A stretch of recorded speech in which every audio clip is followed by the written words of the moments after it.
Thank you for having me here. Thanks for having another step towards opening this discussion.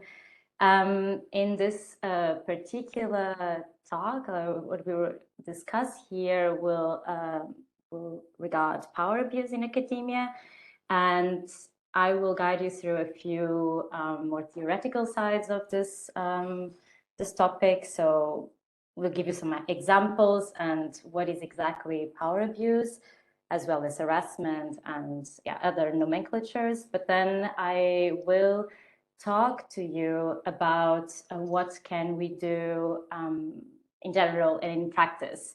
And I have to say that this is a project that I did in Germany, so in Berlin, where I did my PhD. And of course, many of the things that I did will not exactly will have to be adapted to other places, other institutes, with other cultures. So keep that in mind, but I think it's a really good place to start, the conversation. So let's go. First, before the actual presentation, I need to remind everybody that Dragonfly Mental Health is not really a healthcare provider, and that everything that I'll say here will not qualify as medical advice and will not substitute speaking to medical professionals, and the same about power abuse and the legal aspects of it, also because it changes in different countries, so this is not going to be about that. And it does not substitute for speaking to local legal professional. Specifically, I will also add a little bit about me and then Dragonfly. Then I will guide you through an example of power abuse, which has to do with Jane, a colleague of mine at a sorority. And then talking about exactly the words, what is power abuse, what is harassment, is there any difference? And also talking about the prevalence of power abuse from what it's published, and its impact in mental health. Then I will discuss a little bit reporting. So why should we or not, as victims, in case of harassment, report to the institutions? And then, so that would be for the people that are in these situations. I will discuss this a little bit. And then what can be done in a bigger picture. So first in a group, but also in the institute, what can be done to change the system. And this is mostly for early career researchers, but there's many things that allies from professors and PIs can also do. And then we'll hopefully have some questions and discuss openly. So yes, as it was said, I studied a little bit around Europe. I'm a biologist, and essentially I was exposed to all these diverse research cultures that really opened my horizons in regard to what's possible and how to work with each other really in these different places. Specifically in Berlin, where I did my PhD, I engaged in different student-led initiatives that was particularly focused in mental health awareness. We also finally got a therapist for free at that point for students. So it was something that we were pushing for. We were also really focused on diversity and inclusion, career training. And then my main project was precisely regarding power abuse that took sort of more than a year to complete. And that's why that's why I'm here, even though I'm a biologist. This was a project that took so long, and I was so involved during the entire time that really made me some sort of having this position that I can actually talk about what happened and inspire others to do something similar. So then this made me think that it would be really interesting to actually work more on this and bring data-informed policies to research culture, so see what interventions have been working in other universities, apply it. And that's what I've been also doing as a consultant, helping some universities to improve, and also institutes. And yeah, I learned a lot about mental health on the way, and power abuse, and how to make guidelines to improve student well-being. That's, I think, a summary about myself. Exactly, this I already told you.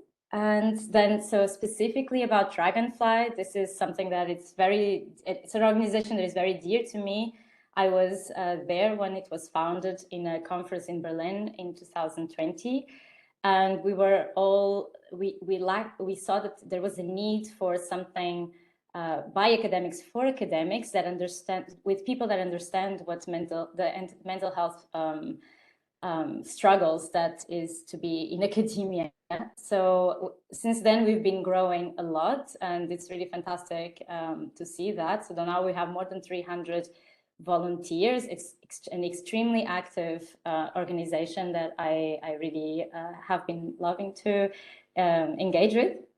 And also in many different countries, which just shows that this problem is really prevalent and systemic of academia. Is really everywhere.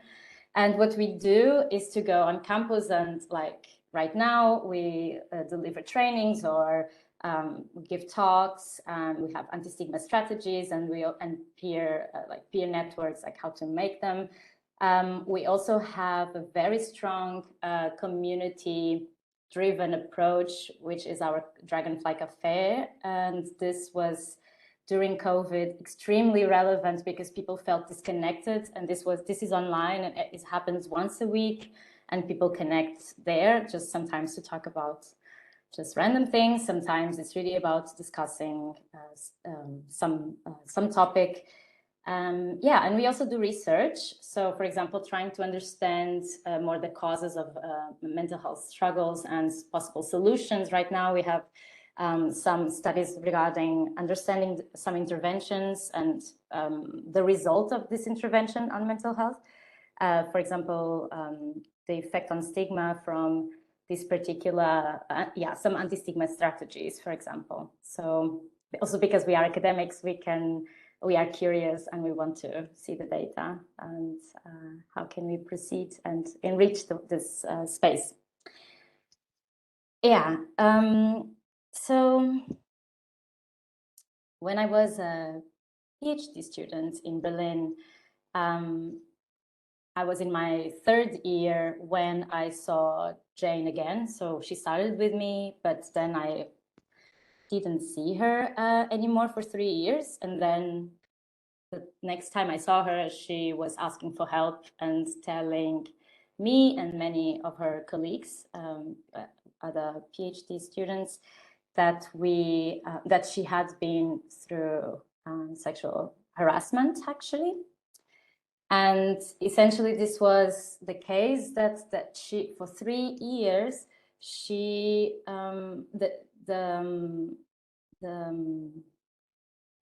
so it started very, very mild, to a point that was just a bit annoying, sort of just commenting how she was pipetting, which was a bit out of place. And then like commenting on dresses or ways of walking that were distracting. So very inappropriate language, but not extremely offensive.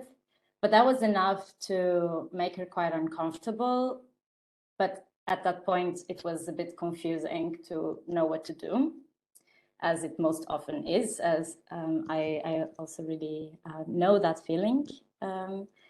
So then what happened was that with the time going by very slowly, all these microaggressions became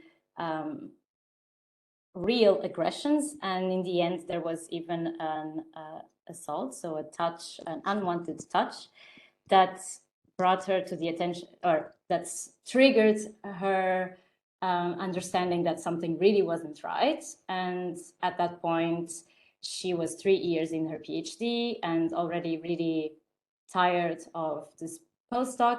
So I didn't say it yet. So this was a postdoc that was supervising her. Then at that point, she she didn't know what to do. She didn't quite know what to call it.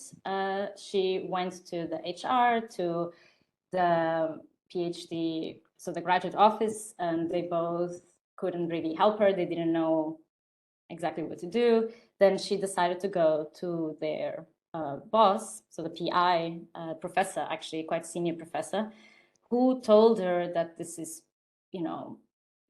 completely okay behavior from his side, and that she should just move on. This is nothing too much, completely minimized her feelings.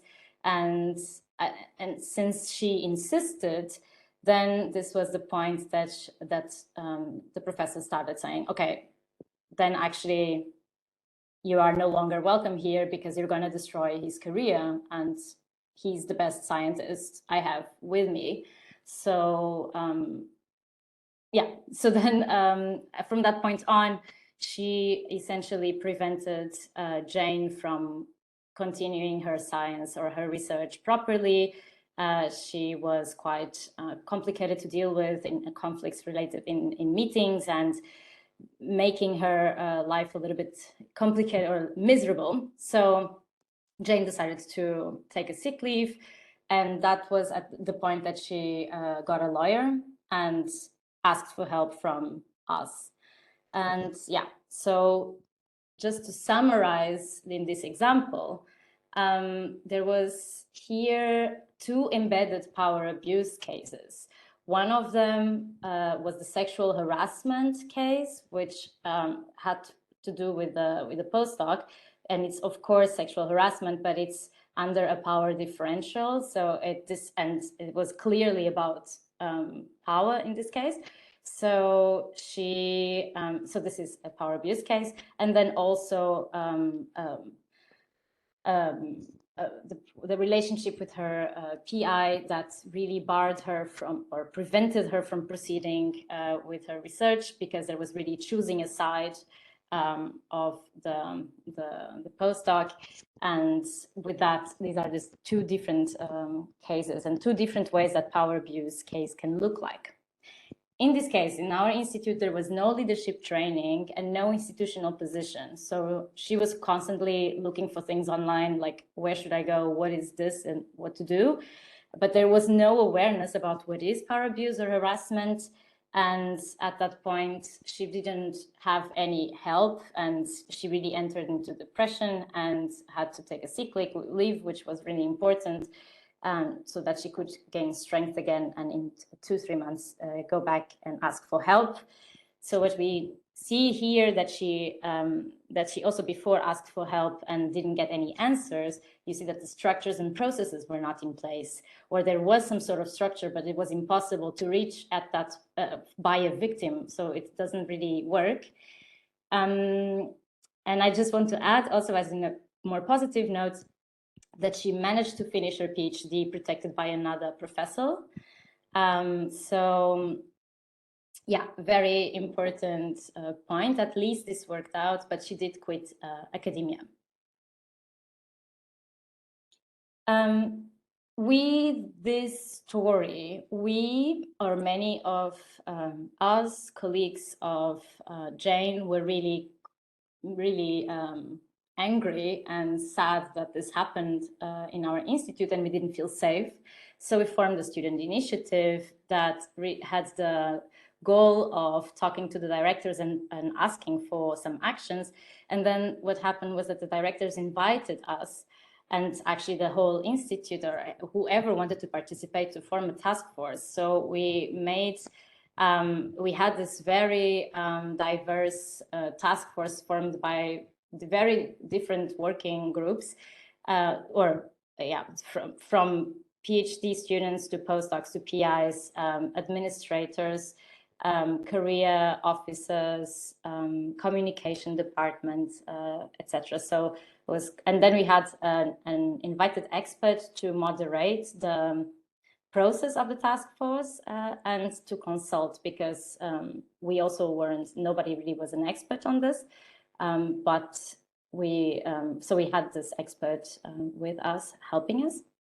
And then we achieved 3 things. So we did a code of conduct that we didn't have before. We made a procedure in case of misbehavior, and we designed interventions to improve the culture of the institute, so to prevent power abuse cases.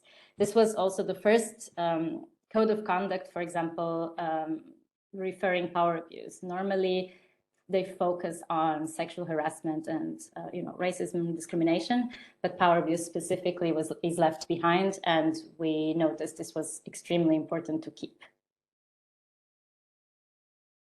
So yeah, I'm right now talking a lot about these different words, and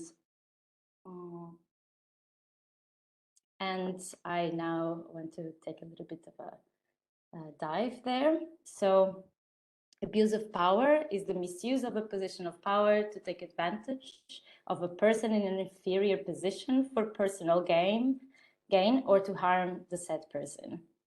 And of course, here the person in an inferior position of power, this doesn't have to be specifically these hierarchies that are very strict in academia. Of course, the hierarchies help a lot, but this could be a little bit less obvious.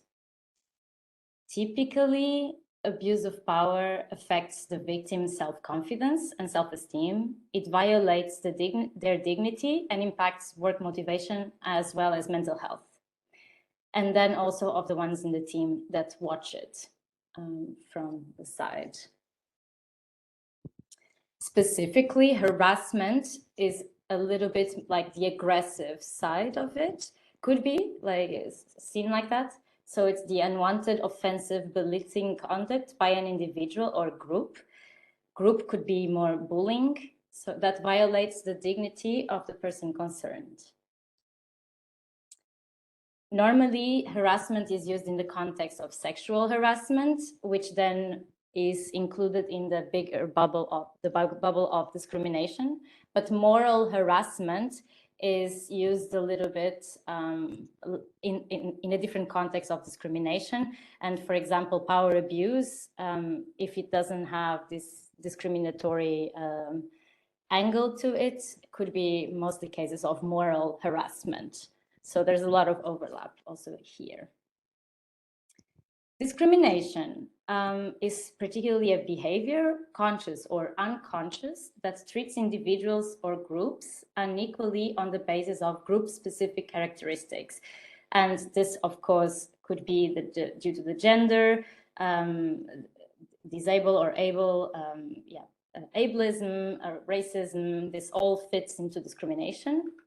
And discrimination at work is illegal in most countries, and organizations are responsible to prevent discrimination at work. So this is, has a little bit of a different stance than power abuse in general. I want to give a few examples here because some of them may be extremely obvious, but some not. So for example, of course, sexual harassment, people understand as harassment, but it actually fits into discrimination because it has to do with discrimination of a group of people based on their gender or sexual orientation, could be, but typically in this case it's gender. Then could, of course, homophobic jokes, women in the kitchen sort of jokes or suggestions. Meetings out of work time typically affect more people that cannot be there due to care situations. But also team meetings, including sports, would then be very ableist, for example. So why is this particularly happening so much in academia, or is this actually happening particularly much in academia is the first question. I can tell you yes, and it's so after the military and the medical settings is actually the third sort of systems where it happens the most.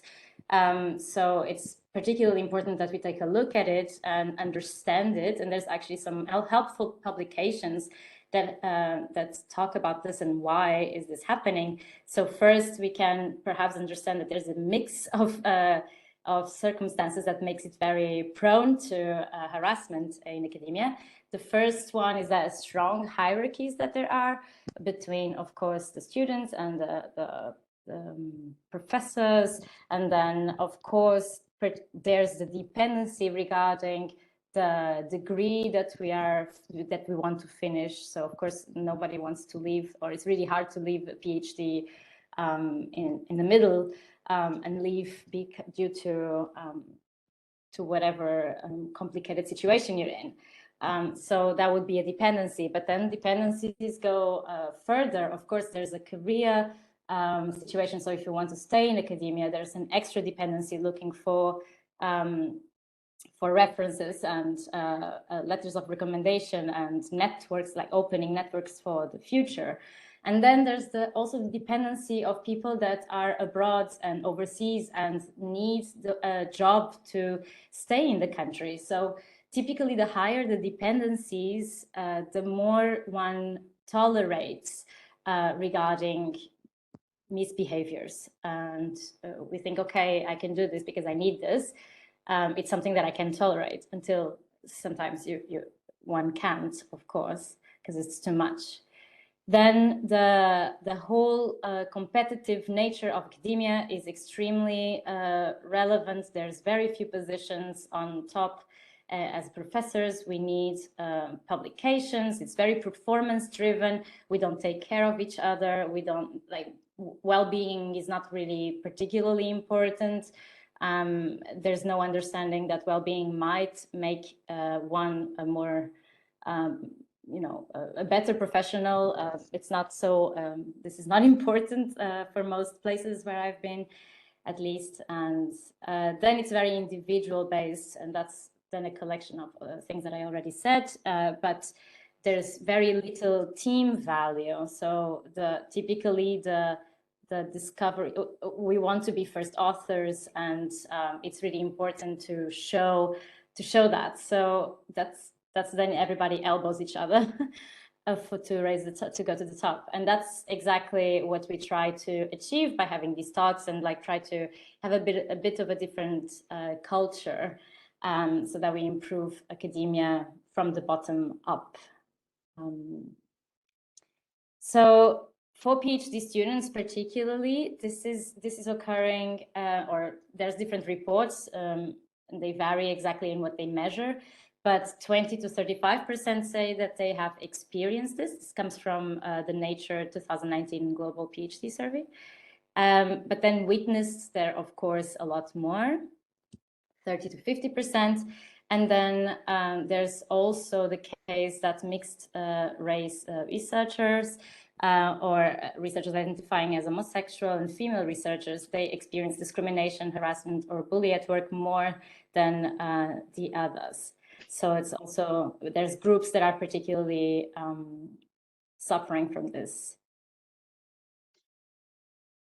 And regarding the impact on mental health issues, there's actually quite a few publications showing this, even though the WHO recognizes that there is an impact of power abuse and harassment into mental health, but there's not a lot of data showing this, I must say. But something very interesting that some colleagues here of PhD in Germany, of some PhD organizations they did a survey with all the PhD students in Germany. So it's I now forgot, but it was at least 5,000 participants. It's really relevant, and they showed that if one is subjected to bullying, the higher the regular amount of bullying incidents, then your anxiety score increases. And yeah, so there's the correlation for sure. This happened also with depression. So this I can add. All right, now going to a more practical level.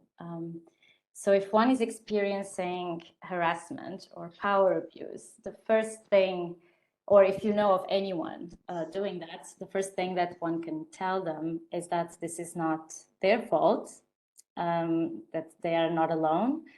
this is a systemic issue due to exactly what I just experienced, that I just told you. And this should not be happening to anyone, actually, even though it's quite normal. And then that was the first thing. Then there's a few steps of things that I would also recommend. First of all, is when people start asking, am I actually experiencing harassment? Is this power abuse? It feels really off. It feels really weird, but I don't know. I would say trust your instincts, because this is, even if it's not, or let's get out of the definition for a moment, if it feels bad, it needs to be addressed as soon as possible. I can also add that the red flags, if you already see red flags quite early, typically it gets worse if there's nothing done. And sometimes it's quite sad to see that in the beginning it's still possible to have conversations, but then people, when this doesn't happen, it escalates and then it gets much worse, and it's complicated to deal at that point. So trust your instincts would be my first point. Then take care of yourself. So if you are in a dangerous situation, and by dangerous, I mean you're getting harassed or bullied or experiencing power abuse or discrimination every day, I would say this is a dangerous situation for oneself. And at that point, you can have some options, of course, ideally therapy, but also even a sick leave for a moment, for example. That's extremely, or of course, if you can take some days off, it's fine. But I would really recommend taking a few days to really get shut off and rest for a bit. So taking care of oneself. Then also in an early stage, and even if there's just strange situations and you don't quite know where to position them in the, is this harassment, power abuse, what is this? Just document everything, because you never know what happens. And if you write down, just going through the questions, like what, where, when, and are there any witnesses?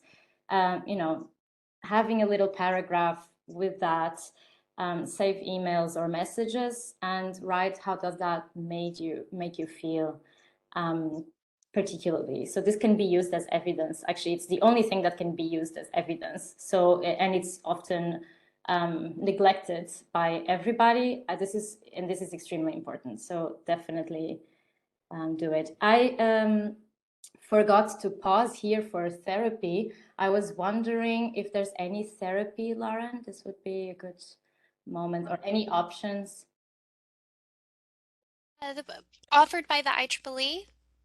Yeah, or if there's any like association, I don't know, anything. Yes, so the IEEE, I shared some resource links. We do have a diversity oversight committee that will address matters if you are you have a concern or you're having difficulty.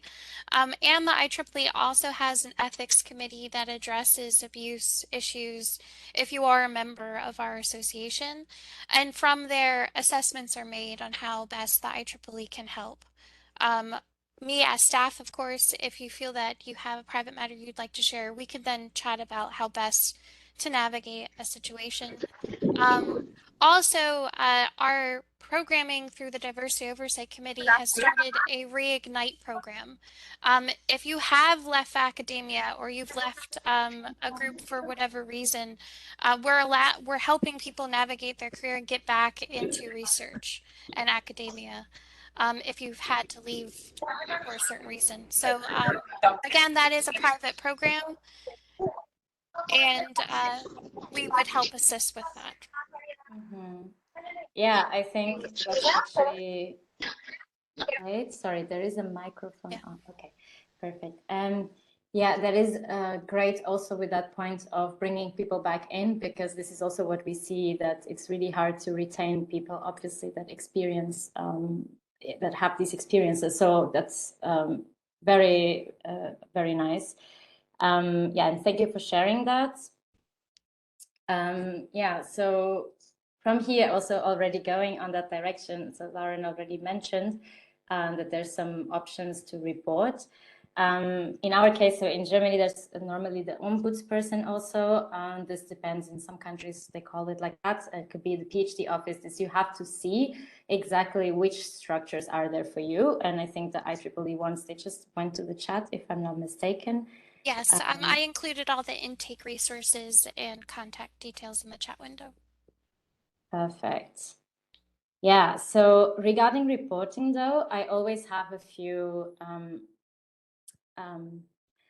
warnings, let's say, because typically people want to report when they want it to be over really quickly. And I think I've seen very different systems of reporting, and of course many don't work at all, but many work. But even in the ones that work, it takes some time and just to have the regular procedures done. So I would not count on it for a fast removal, and that's why I talked about your well-being as something like separate from reporting, that you can remove yourself from a situation before reporting.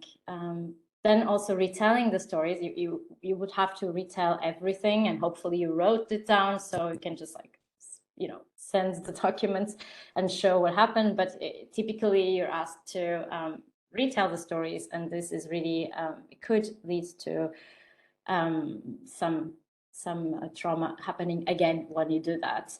So this requires a lot of support. It also requires the confidentiality of the person that is receiving this information, and as well as empathy and having a mode of action, so that there's a systems in place, which in the case of the IEEE seems like quite advanced in this aspect. So so that's quite positive to see, so that there's a framework and a code of conduct or something that to be based on, with clear roles of the different people that can help.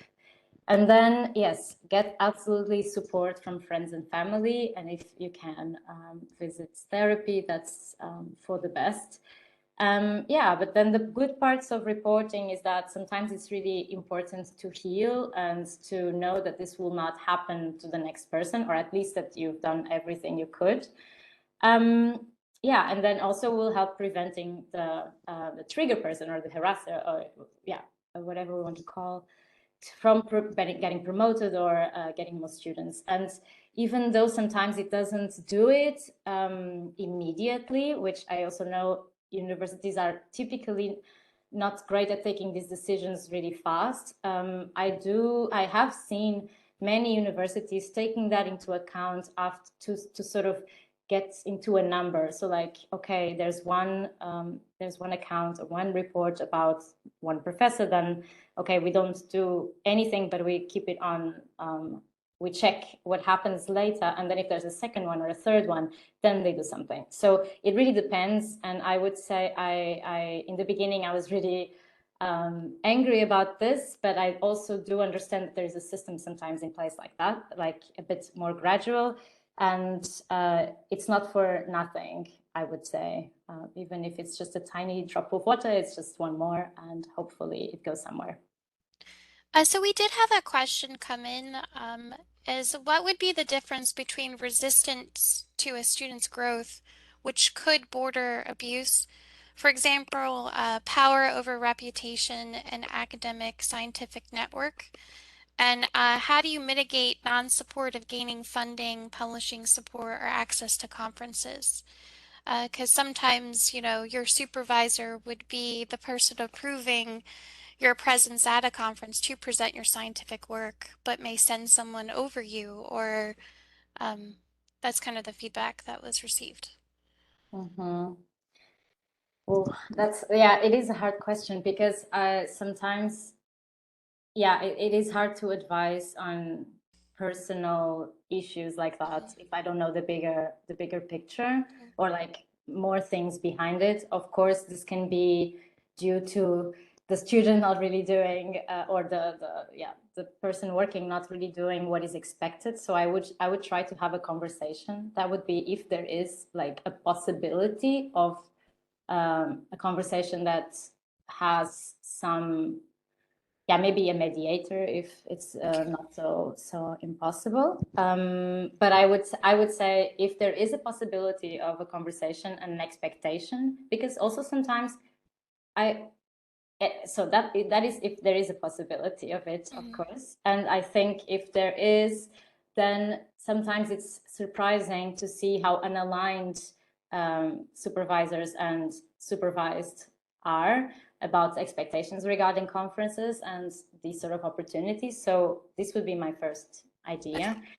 Yeah, for now, I think that's it. But this is if there's a possibility. And just it's private who shared, but letting you know that that is something that our society as a whole is addressing, because we have seen it in many instances. Our president, Renee Jean Essiam from Bell Labs, he's very passionate about this topic, allowing students that are a co-author of a paper to be present at a conference and grow their CVs as well. So if you ever feel that that might be happening or you need some guidance, or it might take you volunteering and getting more involved in the society in which you are invited to present, which also helps your CV. Um, there was just an additional follow-up. How would you report things when it is a bunch of microaggressions that are creating a larger issue? Yeah, I would write them down, literally write what was the moment. So this requires a lot of awareness in that in that moment. So when what was said, and then I think I would give all these examples, hopefully with the time and the date and witnesses, and then I would add sort of an explanation, like a reflection of all of this. How does it make you feel in total? Because of course one alone doesn't maybe do so much, but then if you add them all, and then of course it requires some some reflection, but I think that would be the way for me. Great. And we're just getting a lot of feedback, like privately. How can you communicate microaggressions um, if the issue, even though it might not be clear that it's harassment and bullying, um, it's a Like bit tough. communicate is ask to start, or like communicate with whom. I guess too, the higher power that might be able to help. How do you Okay. justify that it's a microaggression?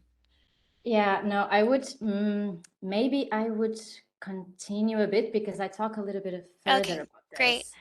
Yeah, just And then keep. someone, I guess, that is a mentor here agreed with you that I recommend creating a timeline document to show from a bird's eye view of your experience. Really make sure you write everything down that happened and occurred. Mm, yeah, thanks for that. I think that definitely makes sense. So yeah, at this yeah, just to go back to finishing the reporting, I just want to say that that we are that you are the priority and the victim is the priority, and taking care of oneself is more important than reporting, I would say. And do not report if it feels like you don't have the foundations and the support to report. I would always get support and then report. That's the main message for me here. All right. Regarding now, what can early researchers do? So this is more from the institute level, and not just early career researchers, but mostly. So we can make sure that the directors and other stakeholders know the interests. And by directors here, I would say, so from all the different institutes, or could be also from the IEEE. So it depends at the level that you want to interact, but just making sure, or the head of department, that's already quite good.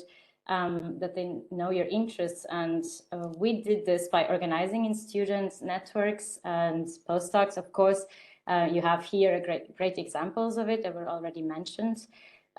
We were also elected as students. I don't know, this probably depends on the different institutes, what systems you have, and universities, of course.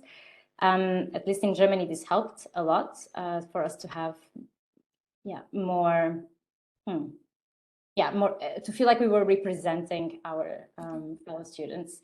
Then also finding allies to lobby together and try to lobby in the same direction. So having conversations that are complementary to each other, to different people, this was super important for us. So, for example, finding allies in other professors, also professors finding others that want to talk about that and lobby together. And as well in Germany, in the case of the staff council, so the workers council, this was also an interesting allyship that we made, because they are typically not students, they are administrators. And yes, so this was quite a challenge, but extremely important. Then, of course, break the taboo and start talking about topics, everything that makes science a little bit more humane, more going back to the people that produce the data. We are not just data, so going back to that humanizes the experience again and makes us understand that we are in a very complex system, and yeah, just opening conversations about topics like power abuse, mental health, discrimination helps tremendously. And you can just do it super locally. We also started having like mental health related like workshops at some point, and having invited speakers, but also sometimes we had super small discussions also just between us. So peer groups, for example, was super important. Yeah, and having blogs that would have this theme. There's also tons about mental health on Twitter, and I would rather like amplify that in the channels of the institutes and universities. Then knowing or getting informed straight away about what structures are there if something happens. So this is something that it's nice to know as early as possible, when things are, you wouldn't necessarily need them. And this means, for example, what to do when there is harassment case, but also advocate for the university or the organization to have this in the internet, in a place that is easy to find, because typically this is somewhere obscure in the internet. So also make sure that that the points of contact, the people that hear the stories, they are trained for active listening, they are trained in confidentiality. This you can as students or as early career researchers in general, and also professors, we can make sure that these structures exist, and that they are done by people that are trained for it. So this would be my like the most important thing to push towards. And then making sure the organization has a code of conduct that hopefully includes also power abuse. So if in this case it doesn't, you can also add, because these things keep on being improved, right? So you can always talk to specific key people and make sure that it's improved in a way that applies to what's happening in general. And we, as we've seen, like sexual harassment and racism has, of course, happens a lot, but power abuse is a bit of a different level, and it happens a lot more, even more commonly. Regarding code of conduct, Lauren, you also have something. Yes. So following this meeting, it's just because we have various codes of conduct across the board, some for conferences, some for our diversity inclusion programming. I will be happy to share those resource links in our follow-up email. But it addresses many of the topics that we're talking about today, and also the internal networks within our society in which you can reach out for support. Perfect. And can one join them? I mean, I guess volunteering is great. Exactly. We are always looking for volunteers, so definitely you can join our various committees and groups. Great. Yeah, and then about leadership specifically, this was something that we had to implement in the MDC, and it was extremely important to have the directors with us there, because of course some professors resisted and thought they were really great professors, and some of them were also not too bad. But the problem is that you really need to have a wide culture that makes no exceptions in this case, because otherwise it won't work. So this was something that the directors really had to push for, and it was super important that there's a few, there's training for many, a training opportunity for many. And one of the things that we as a diversity oversight committee have been leading on is bystander intervention is key training for all of our leaders, where it allows people to recognize and reflect on the relationship between their actions as well as how they can act to help others in an effective and safe way. And then we, like, for our Pride in Photonics work, as well as our work with the National Society of Black Physicists, we also have some safe-based learning like activities and training that we can offer. And internally, the parent IEEE is now offering an unconscious bias training as well. So we can connect you to those resources at an individual as well as an institutional level too.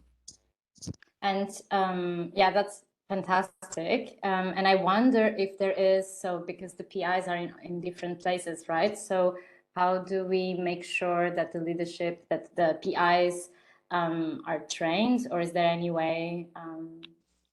Yeah, so with the support of also Optica and SPIE within the photonics community, we do offer these trainings now at conferences.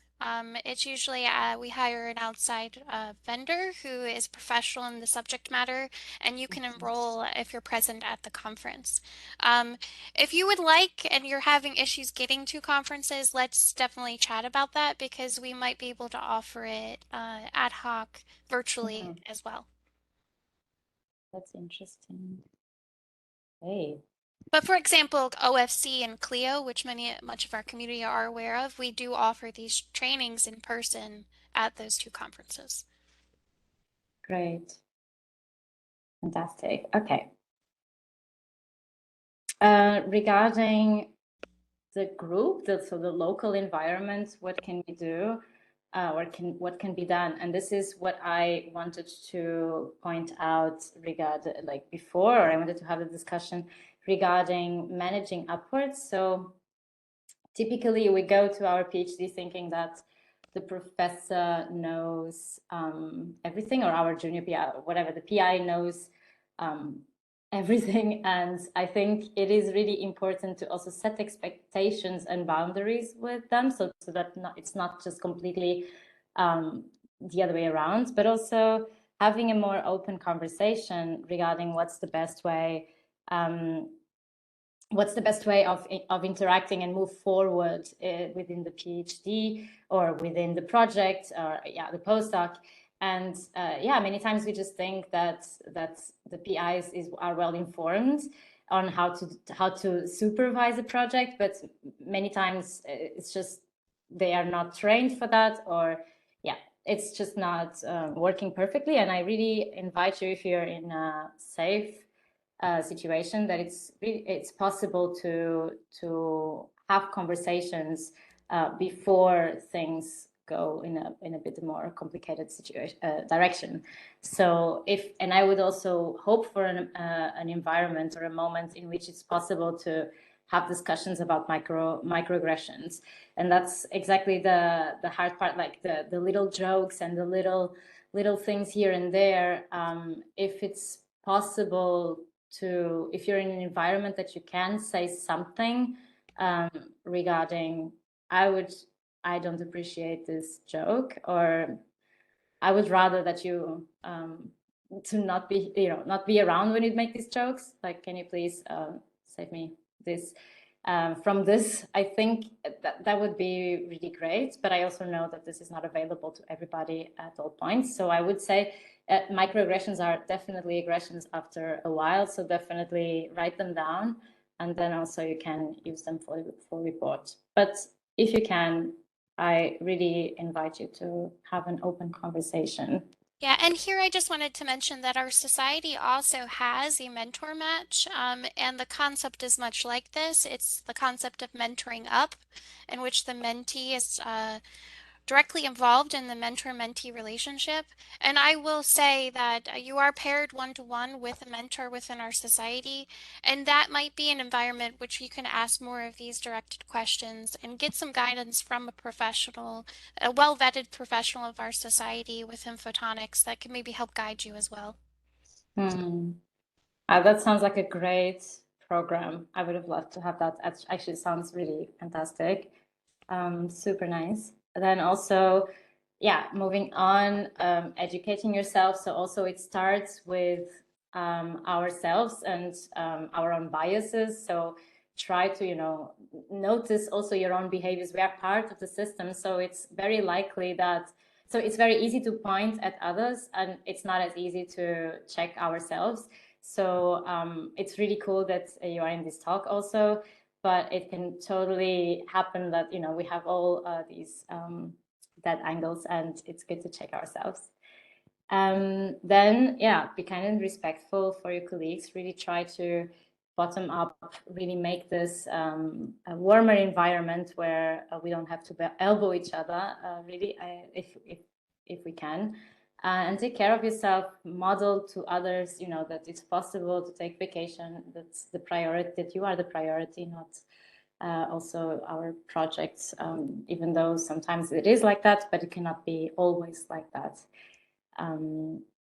Yeah, and then regarding bystander training also that Lauren already mentioned, I find this extremely important. So bystander is the person that is looking that. So when it happens, when there's an aggression or some sort of behavior happening, there's a few steps that can be done.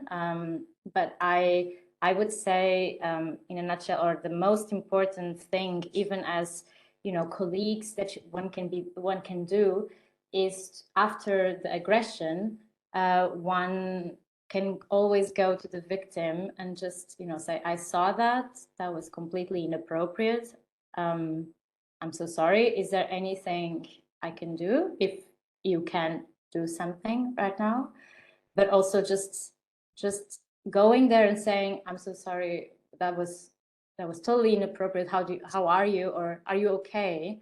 This is extremely relevant because it brings the victim a bit out of this idea that this guilt trip and did this actually happen? Is this normal?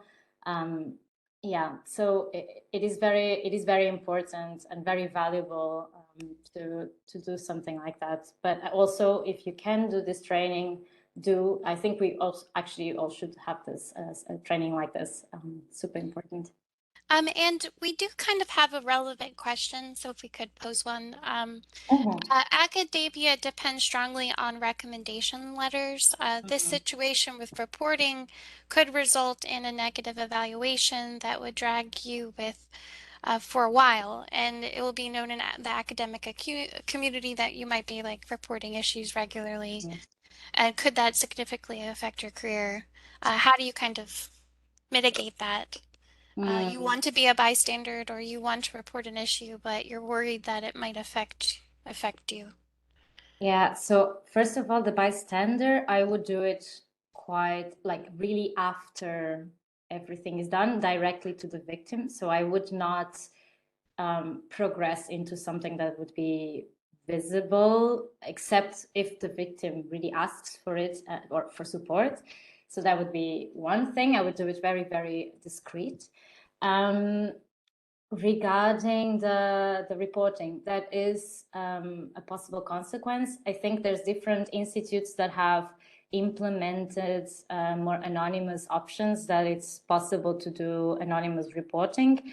Unfortunately, that has quite limited success factors, because unless you have an extreme amount directed at the same person, it's really hard to pursue them if you don't have a person that actually you can, really go back to. But there are some softwares that exist and for anonymous reporting, and that has been done. And and I think it's a decent option. That would be for keeping yourself anonymous, but at the same time, I think this is anyway a problem that is important to talk about. And I would always try to get an ally, like a different professor, And I've seen, for example, I will show this resource that there's Friends of Sarah there. I think it's from the US. The resource where they also match you with specific other professionals from your field who will be open to write a recommendation letter in case you've experienced something like this. So I will show it in the That's end. great. Yeah. That's one of the things that I think our VP of Membership, Fatima Garcia Gunning, would also say is that excelling in your career also takes growing your network and having mentors outside of your direct line of chain of command. Being a part of associations really helps, and finding mentors that might not even be within your direct technical discipline, but like someone that can help guide your career effectively. Um, that's a great resource that you just mentioned. I'm interested in knowing more about it too. Yeah, and I love that also your advice here, because it's also everything that you can do to decrease the dependencies with the supervisor will help you in navigating the project and your time in academia. That's having mentors and different networking with different people definitely is a great way of thinking of this. So someone just mentioned, are the IEEE resources available for people beyond certain disciplines, certain fields? Of course, yes. And we would be happy via staff, Lauren, when we share the resource links. If you have any direct questions about any of the resources or the availability of them, I can help navigate you through that. Perfect.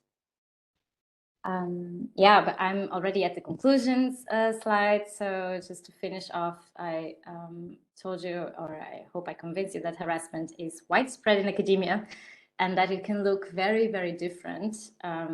So we had this sexual harassment case also being as sort of power abuse and yeah, all of that.